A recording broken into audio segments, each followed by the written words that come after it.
8월 25일 화요일 새벽 예배 하나님께 올려드리겠습니다. 함께 기도드립니다. 하나님, 어려운 때도 저희들을 지켜주시고 인도해 주시고 또 있는 자리에서 예배자로 하나님 앞에 나가게 해 주셔서 감사합니다. 하나님 없이 살 수 없기에, 주 없이 살 수 없기에, 은혜 없이 하루라도 살 수 없기에 저희들은 이렇게라도 주님을 향하고 주를 예배하며 주를 찾습니다. 하나님, 이러한 우리를 긍휼히 여겨주시고 기뻐 받아주시고 있는 자리에서 함께 예배하는 모든 이들을 축복하여 주시고 성령으로 기름 부어 주셔서 그 있는 자리에서 예배자로 하나님께 나가는 이들을 복되게 하여 주시고 성령으로 충만케 하여 주옵소서. 우리가 항상 삶의 자리가 예배의 자리요, 또 시간을 구별해서 주님 앞에 이처럼 나가는 이 시간도, 이 자리도 하나님 복된 자리요, 복된 시간임을 믿고 또 주님이 임재하여 계심을 믿고 예배하오니 홀로 영광 받아 주옵소서. 예수님 이름으로 기도하옵나이다. 아멘. 찬송가 484장입니다. 찬송가 484장. 내 맘에 주여 소망되소서. 주 없이 모든 일 헛되어라. 밤에나 낮에나 주님 생각, 잘 때나 깰 때 함께 하소서. 지혜의 주여 말씀으로서 언제나 내 계십소서. 주는 내 아버지, 나는 아들. 주 안에 내가 늘 함께 하네. 세상의 영광 나 안 보여도 언제나 주님은 나의 기요. 주님만 내 맘에 계시오니 영원한 주님 참 귀하셔라.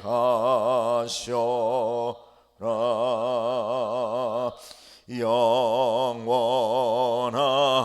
주님 내 성 예주 하늘의 기쁨을 주옵소서.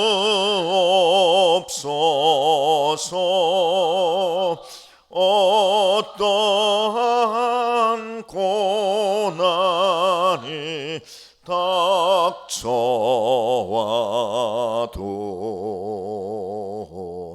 만유의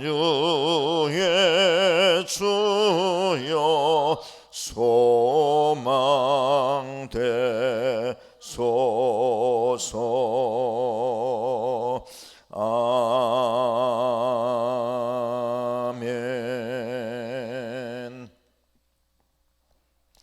하나님 말씀 봅니다. 고린도 전서 7장 36절에서 마지막 40절 말씀입니다. 고린도 전서 7장 36절에서 마지막 40절 말씀 같이 읽겠습니다. 그러므로 만일 누가 자기의 약혼녀에 대한 행동이 합당하지 못한 줄로 생각할 때에 그 약혼녀의 홍기도 지나고 그같이 할 필요가 있거든 원하는 대로 하라. 그것은 죄 짓는 것이 아니니 그들로 결혼하게 하라. 그러나 그가 마음을 정하고 또 부득이한 일도 없고 자기 뜻대로 할 권리가 있어서 그 약혼녀를 그대로 두기로 하여도 잘한 것이니라. 그러므로 결혼한 자도 잘하거니와 결혼하지 아니하는 자는 더 잘한 것이니라. 아내는 그 남편이 살아있는 동안에 매여 있다가 남편이 죽으면 자유로워 자기 뜻대로 시집갈 것이나 주 안에서만 할 것이니라.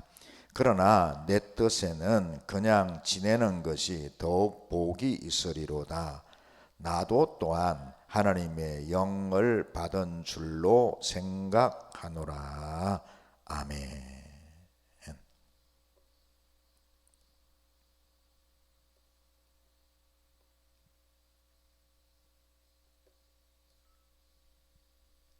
고린도전서 3장 36절에서 40절 말씀을 통해서 이 아침에 주님의 교훈 또 성령의 말씀하심을 함께 듣고자 합니다. 바울은 오늘 고린도전서 7장 마지막 부분에도 결혼 문제에 대해서 이야기를 하고 있습니다.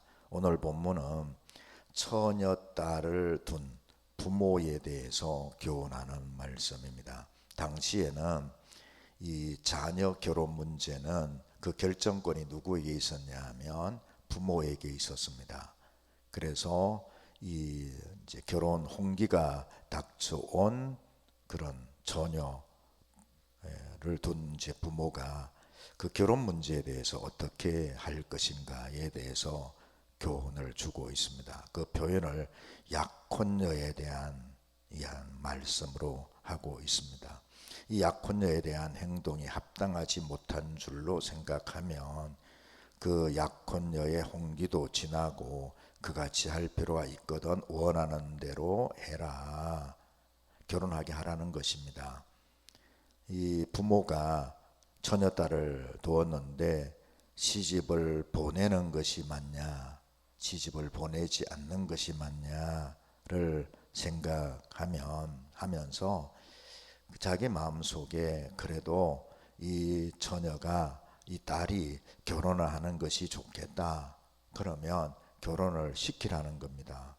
그리고 37절에 그러나 그 마음을 정하고 부득이한 일도 없고 자기 뜻대로 할 권리가 있으면 그냥 둬라. 그래서 처녀도 결혼할 생각이 없고 또 부모도 그게 좋겠다. 그렇게 생각을 하면 또 결혼을 시키지 말라. 그래서 결혼을 시키느냐 시키지 않느냐의 문제를 두고서 말씀하고 있습니다. 그리고 또한 사별한 경우에 대한 이야기를 39절은 하고 있습니다.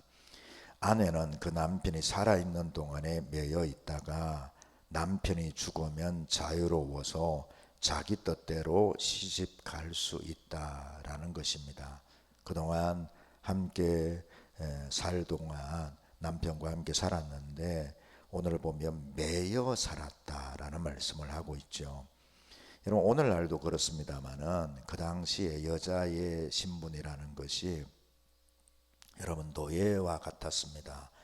그래서 결혼을 하면 남자에게 매여서 노예처럼 살아왔기 때문에 특별히 보면 이 믿지 않는 가운데서 결혼을 했다가 또는 믿는 가운데 믿지 않는 자와 결혼을 했다가 여러분 뜻이 맞지 않고 가치관이 맞지 않고 또 살아가는 방식이 맞지 않아서 많은 갈등을 겪는데 여러분, 손해는 누가 보느냐면 여자가 손해를 받습니다. 그래서 매여 살다가 여자의 마음속에는 나도 믿는 사람하고 한번 살아봤으면 좋겠다, 그런 마음이 들지 않겠습니까? 온전한 가정을 좀 이루고 싶다. 그런데 그 남편이 죽었습니다. 그러면 자기 뜻대로 시집 가라는 거예요. 그런데 보면 주 안에서만 해라, 주 안에서만 하라는 것은 반드시 그때는 믿는 자와 재혼을 해라 라고 말씀하고 있습니다. 그러면서 바울은 40절에 마지막으로 이렇게 건면합니다. 그러나 내 뜻에는 그냥 지내는 것이 더욱 복이 있다. 그런데 나도 또한 하나님의 영을 받은 줄로 생각한다. 내 뜻에는, 내 생각에는 이렇게 지내는 것이, 그런다 하더라도 처녀든 또 가부이든 결혼하지 않고 지내는 것이 더 좋아 보인다, 좋다고 생각한다. 그런데 하나님의 영을, 나도 하나님의 영을 받아서 성령이 말씀해 주시는 감동이기를 바란다 라는 말씀으로 마무리를 하고 있습니다. 여러분, 이 고린도 전서 7장에서 바울이 우리에게 말씀하고자 하는 부분이 뭘까요? 결혼하고 싶냐, 하고 싶지 않다, 혼자 살아야 되느냐, 혼자 살지 않아야 되느냐, 또 나는 이 사람하고 같이 살다가 다른 사람하고 같이 살고 싶다, 뭐 이런 모든 문제에 있어서 결국은 초점이 어디 있냐면 자기 유익이에요. 자기 기쁨을 찾는다는 것입니다. 내가 어떻게 살아야 되느냐의 그 목적과 주체가 나에게 있는 거죠. 바울이 이 7장에서 결혼 문제, 가정의 문제를 다루면서 우리에게 진짜 말씀하고 싶었던 것은 우리가 무엇을 위해 사느냐인 겁니다. 주님의 재림을 기다리고 살아가는, 다시 오심을 기다리고 살아가는 우리는 어떻게 살아야 되느냐, 우리의 삶의 우선순위를 어디에 두고 살아야 되느냐, 그리고 우리가 무엇이 먼저냐의 문제를 한번 깊이 생각해 보라고 말씀하고 있죠. 여러분, 우리는 살다 보면 예를 들어서 처녀들의 신앙은 결혼해 봐야 한다고 그런 말이 있죠.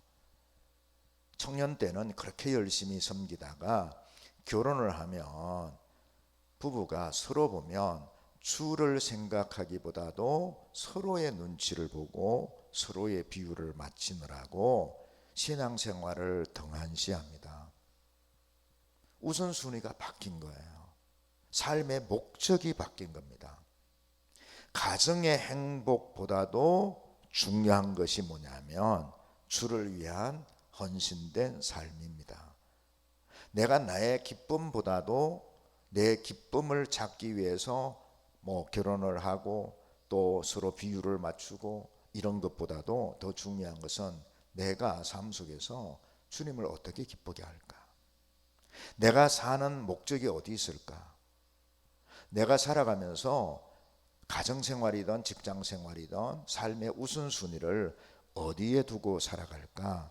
그것을 한번 점검하라는 것입니다. 그래서 가정의 행복도 사실은 여러분, 진짜 행복은요, 내가 주님을 향한 사랑이 진짜일 때, 내가 주님을 향한 사랑이 더 깊어질 때에 가정생활도요 진짜로 할 수 있어요. 부부도 서로 진짜로 사랑할 수 있고, 사랑하지 않는 마음이 있더라도 주님의 사랑으로 사랑하며 섬길 수 있습니다. 그런데 이 주님을 향한 사랑은 내팽개쳐 놓고 인간적인 사랑만을 추구하다 보면 가정이 깨어지게 되고, 오늘 말씀처럼 내가 남편에게 매어 살다가 남편이 죽으면 나도 다른 사람과 결혼하고 싶다. 제가 오늘 글을 쓰면서 조론에 대한 얘기를 썼어요. 많은 분들이 오늘 유행처럼 번져나가는 것이 결혼은 유지하더라도 마치 이제 결혼 생활을 끝낸 것처럼 살자. 그래서 조론의 유행을 하고 있습니다. 왜 이런 말이 나오고 왜 이런 일이 생겨났습니까? 우리의 신앙이 진짜가 아니기 때문이에요. 우리의 신앙이 주를 향한 사랑이 우리 속에 식어졌기 때문에요. 주를 향한 우리의 사랑이 변질이 되고 그러다 보니까 주를 사랑하는 마음으로 주님과 나와의 관계 속에서 부부 관계를 바라봐야 되는데 그렇지 않습니다. 그 사랑으로 세상을 살지 못하기 때문이라는 거죠. 그래서 이 고린도전서 7장은 그 핵심이 7장 24절에 있습니다. 7장 24절에 제가 금요철야 때 말씀드리지 않았습니까? 너희는 각각 부르심을 받은 그대로 하나님과 함께 거해라. 우리의 삶의 목적과 우리가 살아가는 삶이 결혼이든 뭐 다시 결혼을 하고 싶다라는 이런 마음이든 그 모든 것 속에서 각각 우리가 초점을 맞춰야 될 것은 부르심을 받은 그대로 하나님과 함께 사는 거예요. 내가 하나님께서 나를 부르셔서 이 가정에 보내셨다, 이 가정에 나의 사명이 있다 라고 생각을 하면 그 사명대로 하나님과 함께 그 모든 갈등도 그 모든 과정도 이겨나갈 수 있습니다. 그런데 하나님 없이 모든 것을 나 혼자서 하려고 하니 힘들고 어렵고 갈등은 갈등대로 문제는 점점 커져갈 수밖에 없다라는 거죠.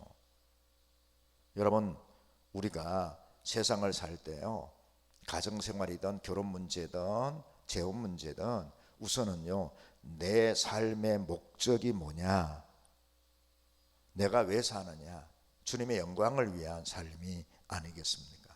부르심을 받은 하나님의 그 뜻, 그래서 하나님과 함께 살아가는 이 삶이 모든 문제의 시작이고 모든 문제의 결론이어야 합니다. 특별히 고린도전서 7장의 마지막에 와서 바울이 이처럼 결혼 문제를 이렇게 저렇게 따지면서 말하는 데는 재림 신앙이 사라졌다라는 거예요. 주님이 그토록 내가 곧 다시 오마라고 말씀하셨던 그 신앙에서 벗어났습니다. 그래서 바울과 같이 그 시대의 모습이 그러한 것을 알았던 베드로는 베드로전서 4장 7절 이하에 보면 베드로가 우리가 종말 때에 마지막이 가까이 온 것으로 알고 주님의 다시 오심을 기다리며 살아가는 사람이 어떻게 살아야 될지에 대해서 구체적으로 말씀하고 있어요. 내가 만난 삶의 문제가 어떠하든지 간에 주님을 기다리고 재림신앙, 주님 다시 오실 것을 믿는 사람들은 이렇게 살아라는 거예요. 베드로가 베드로전서 4장 7절 이하에서 강조하는 것이 뭐냐면 마지막이 가까웠으니 그러므로 너희는 정신 차리라는, 건신해라, 그리고 기도해라 라고 말씀하고 있죠.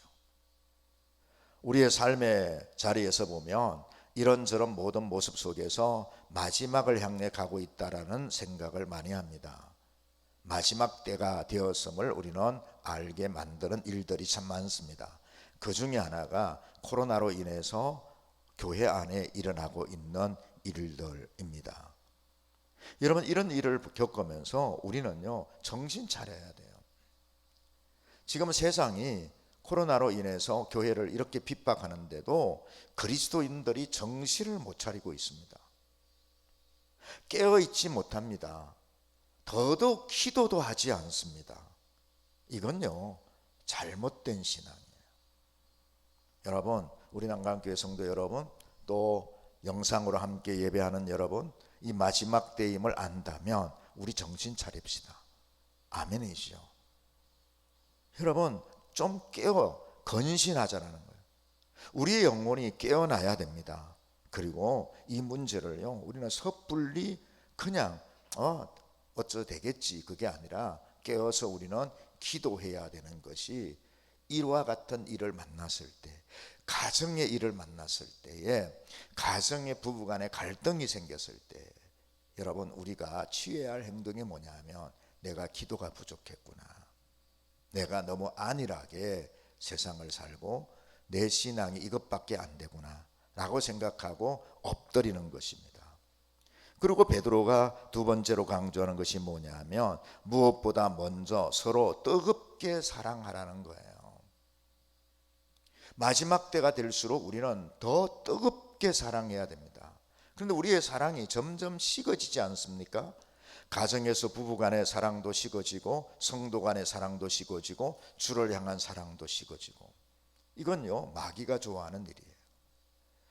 여러분, 얼마나 여러분 내가 주님을 사랑하는지, 내가 얼마나 주님의 은혜를 갈망하는지, 여러분 이 코로나로 말미암아서 예배가 방해를 받고 있는 이때 여러분의 심령을 보면 알아요. 여러분 예배 드리지 못함이 답답함이고 성전에 나가지 못함이 여러분의 마음의 슬픔이고 여러분 마음의 분노가 있습니까?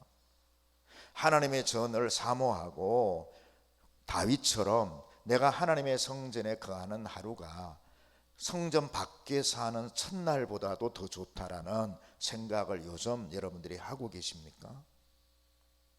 이럴 때일수록 우리가 돌아보면서 내가 이 사랑이 식었구나 이런 생각을 해보십니까?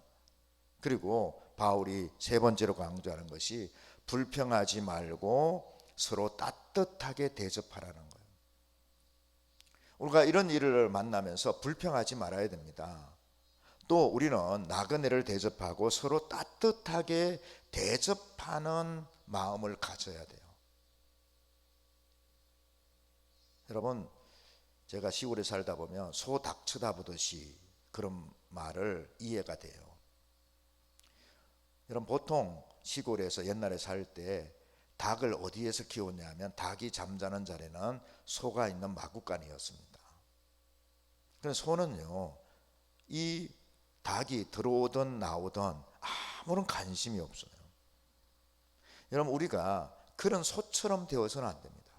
우리가 예배가 방해를 받던 내가 사랑이 식어지던 세상이 어떻게 돌아가든 우리는요 소 닭 쳐다보듯이 그 문제를 그렇게 우리는 대하면 안 됩니다. 이럴수록 우리는 더 깨어 있어야 되고, 그리고 마지막으로 베드로가 강조하는 것은 뭐냐면 은사 받은 대로 청지기로서 충성을 해라 라는 것입니다. 여러분, 분명히 우리는 마지막 때를 살아가고 있습니다. 마지막 때의 증거를 우리는 보고 있습니다. 그런데도 우리가 정신 차리지 못하고 근신하지 못하고 기도하지 못하고 사랑하지 못하고 섬기지 못하고 내 은사대로 충성하지 못하는 신앙이라면 가정의 이 문제, 결혼할 거냐 말 거냐의 문제가 그만의 문제가 아니에요. 우리가 다시 한번 이 고린도전서 7장을 묵상하면서 끝내면서 여러분 다시 우리의 영혼을 돌아보고 내가 이 마지막 때를 당해서 내 신앙이 뭔가 문제가 있는지 특별히 가정생활을 통해서 다시 한번 깨닫고 여러분들의 삶이 예수로 말미암아 주님을 향한 사랑으로 말미암아 가정은 더 복되고 여러분의 영혼은 더 충만해질 수 있는 그런 기회가 이 예배를 온전히 드리지 못하는 이러한 때에 하나님이 주시는 축복이기를 주의 이름으로 축원합니다. 기도하겠습니다. 하나님, 많은 것을 깨닫게 해주시는 고린도전서 7장을 묵상하게 해주셔서 감사합니다. 무엇보다도 우리는 가정을 돌아보며 결혼 생활을 돌아보며 내가 주님을 기쁘게 하는 일을 가정생활로 인해서 가사로 인해서 뒤로 미루고 또한 생각하지도 못한 채 가정생활 속에 빠져 있지 않습니까? 코로나로 인해서 이처럼 많은 어려움이 있는데도 불구하고 깨어 기도하지 못하고 안일하게 세상을 또 이 문제를 바라보고 있지는 않습니까? 우리의 사랑이 식어가고 있지는 않습니까? 우리의 영적인 삶을 돌아보는 기회가 되게 해 주셔서 주님의 오심을 기다렸던 슬기로운 다섯 처녀처럼 언제나 우리 안에 성령의 기름 부으심이 충만한 자로 살아가는, 그래서 주님이 오셨을 때에 주님으로부터 칭찬받고 들림받는 복된 하나님의 사람들로 준비된 자로 살아가는 이러한 시기가 되게 하여 주옵소서. 사랑하는 성도들 어디에 있든지 지켜주시기를 원합니다. 예배에 대해서 등한시하는 마음이 사라지게 해주시고 더 간절한 사모함이, 성전을 향한 사모함이 넘치는 저들 되게 하여 주옵소서. 오늘 하루도 축복해 주소서. 예수님 이름으로 기도하옵나이다.